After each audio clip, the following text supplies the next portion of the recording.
more bias in the mainstream media to tell you about. A study conducted by Media Research Center shows a huge difference in negative coverage when it comes to reporting on Donald Trump versus Hillary Clinton. No surprise. During network evening news shows between July 29th and October 20th, there were 623 negative statements on Trump, but only 145 negative statements toward Clinton. Overall, the study finds that Donald Trump's media coverage is 91% negative. Clinton, 79%. Joining us right now is the director of Media Research Center, Tim Graham. Tim, good to see you. Thank you so much for joining us. Sure. So is there a difference in coverage? Is that a coincidence, or what's going on here? What is going on here is how people feel about Trump in the news media. It is the general election season. There is no time now to be amused by him. There is only time to dole out the negatives as much as possible. This is the way it's been since the conventions. And you can see it in this case, how dramatic the difference in the number of negative statements. Certainly in the topics of stories, they've done many more minutes on Trump controversies than on Clinton controversies. We've seen so much coverage of the Billy Bush sex tape, followed by the Trump accusers, compared to the developments in the Clinton email case or the WikiLeaks case. They're not interested in those. They are interested in driving home a message to people that Trump needs to lose. And this is where you can start to lose that border between negative advertising on TV and negative news reports. I can't tell the difference. Yeah, and you know, it's interesting because in some cases, Trump sort of creates this by himself because he says outrageous things, right? But at the same time, when you look at what has taken place around Hillary Clinton, whether it be corruption, pay to play, email scandal, lying to Congress, lying to the FBI, you just don't see the coverage. No, I mean, this is one of those things that a voter who just sort of whizzes by this and sees, 20 minutes of Lester Holt or David Muir or Scott Pelley is just going to get the barest mention of these things. Everything they don't want to talk about, like the failure of Obamacare, they're just not going to talk about. And that's what we do all the time here is talk about what they're not talking about. Well, I look on the front page of the New York Times today, and the New York Times has an above-the-fold story about Donald Trump going into 5 hours of conversations, of audio, of interviews that he did with a with a biographer of his, interviews about what drives him, and he has a fear of fading away and a fear of failure. And there's not one mention about the fact that the President of the United States apparently lied about knowing about Hillary Clinton's private email server to the American people, and the revelations from the latest emails that we've received. That's the coverage that a lot of America's getting.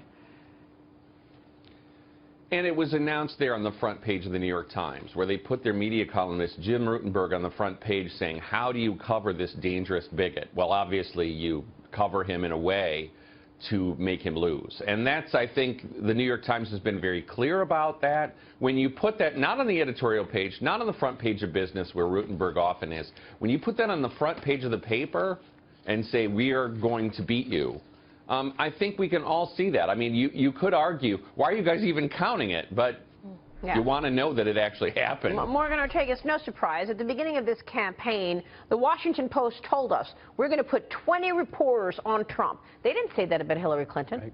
You're absolutely right. I think it's not a surprise at all that we have this. But, Tim, what I'm curious about is, can you give us some context of between the Mitt Romney campaign and the John McCain campaign? Is Trump getting significantly more negative press than the last two Republican nominees had at this time?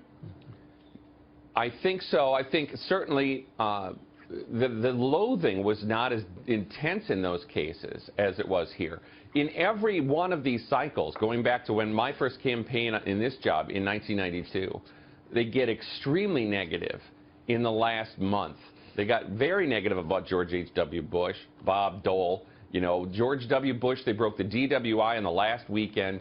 This is that time of the year where they're going to be negative. And I think what's sad here is, this is not the way they behaved in the primaries. Trump was much more, I mean, the coverage was still negative, but they gave him so much coverage they starved all the other candidates of oxygen. So now it's like that worked for Trump then, and now it doesn't. Well, that raises the issue of whether they wanted Trump to run so then they could take him down. Absolutely. Yeah. They worked to make sure that he was the nominee so then they could, well, ensure that Hillary Clinton won the presidency. That's probably right. So, Tim, Bob Nardelli, let's assume Trump wins.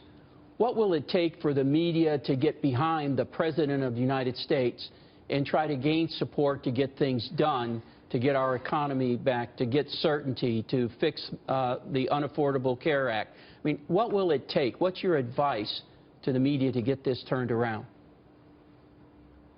I expect if we get a President Trump, we're going to have a media that's going to get more negative than it is now. If that's hard to imagine, imagine it. They are going to be so angry that all of their negative coverage didn't work that it's going to be worse. I mean, you're absolutely right that, you know, the media loves to play this game of we're going to be the force of civility, but they're not. They're not civil. They're not the people that unify the country. They are people who divide the country. They are people who, you know, who want to win at all costs. That's what I call the objective media. And both candidates have had their share of controversy. Did you find the news covered in terms of what's going on with WikiLeaks around Hillary Clinton? Where are you seeing that? I mean, is the public getting informed on these issues? Because at the end of the day, it's the public who's really losing out there. They're not getting to see really what's going on in its entirety. Yeah, I mean, obviously in this case, to them, the most damaging part of the WikiLeaks revelations is the insincerity of Hillary Clinton on these Wall Street issues, the two-facedness. They had to worry about the Sanders voters, which is one of the reasons why they don't really want to focus very hard on that. They touched on that part.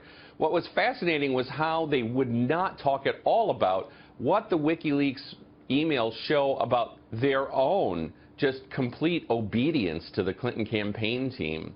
That's an embarrassing thing that they're not going to be able to erase. You know, I've said this before, and I really stick by this. I think at some point, history will write this period of time, and it will be shameful. I mean, to know that the entire media landscape was just corrupt. Corrupt.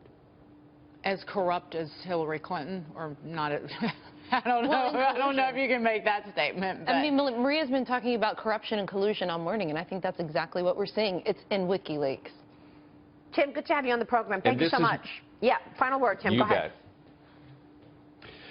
Look, we wrote a book called Collusion. I mean, this is the way it has been. It's just more pronounced now than it is ever. But it's absolutely right that it's amazing that everything the Clintons have done through their whole national career, they just always make excuses.